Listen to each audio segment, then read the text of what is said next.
Complete revenge ಸಾಗ ಅಂತ ಹೇಳಕ್ಕಾಗಲ್ಲ. ಈಗ ನಾವು ರೀಸೆಂಟ್ ಆಗಿ ಒಂದಷ್ಟು ಫ್ಯಾಮಿಲಿ ಟ್ರೀ ಬಿಟ್ರಿ ನಮ್ಮ ಸಿನಿಮಾದು. Raghavendra family, Mallabari family, Rayappan family. So ಇದೊಂದು ಊರು, ಕಾಲ್ಪನಿಕ ಬದ್ನಾಳು ಅಂತ ಊರಲ್ಲಿ ನಡೆಯೋ ಕತೆ.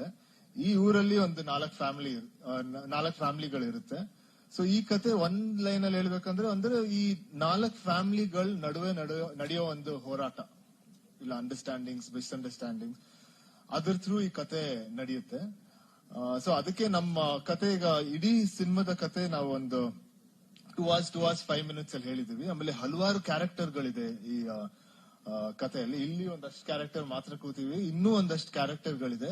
ಅದರಿಂದ ಜನಕ್ಕೆ ಮುಂಚಿತವೇ ಈ ಕ್ಯಾರೆಕ್ಟರ್ಗಳ ಪರಿಚಯ ಆಗ್ಲಿ ಅಂತ ನಾವು ಸೋಷಿಯಲ್ ನೆಟ್ವರ್ಕ್ ಅಲ್ಲಿ ಒಂದಷ್ಟು ಕ್ಯಾರೆಕ್ಟರ್, ಆಮೇಲೆ ಈಚ್ ಫ್ಯಾಮಿಲಿ ಟ್ರೀ ತರ ಮಾಡಿ ಒಬ್ಬೊಬ್ರಿಗೆ ಇರೋ ಒಂದು ರಿಲೇಶನ್ಶಿಪ್ ಗಳನ್ನ ನಾವು ಮುಂಚೆನೆ ಬಿಟ್ಬಿಟ್ವಿ. ಸೊ ಇದನ್ನ ಅವ್ರು ಫೆಮಿಲಿಯರ್ ಆದಾಗ, ಸಿನಿಮಾ ನೋಡಿದಾಗ ಅದು ಇನ್ನೂ ಈಸಿಯಾಗಿ ರಿಲೇಟ್ ಆಗ್ತಾರೆ ಅಂತ ಈ ಫ್ಯಾಮಿಲಿ ಟ್ರೀ ಅದು ಇದು ಮುಂಚೆನೆ ಬಿಟ್ವಿ.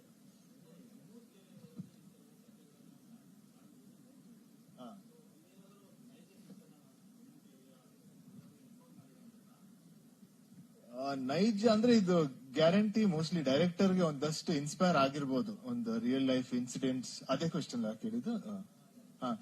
ರಿಯಲ್ ಲೈಫ್ ಇನ್ಸಿಡೆಂಟ್ಸ್ ಬಗ್ಗೆ ಅವ್ರಿಗೆ ಒಂದಷ್ಟು ಇನ್ಸ್ಪೈರ್ ಆಗಿರ್ಬೋದು, ಕೇಳಿರ್ಬೋದು, ಇಲ್ಲ ಬೇರೆ ಸಿನಿಮಾ ನೋಡಿರ್ಬೋದು.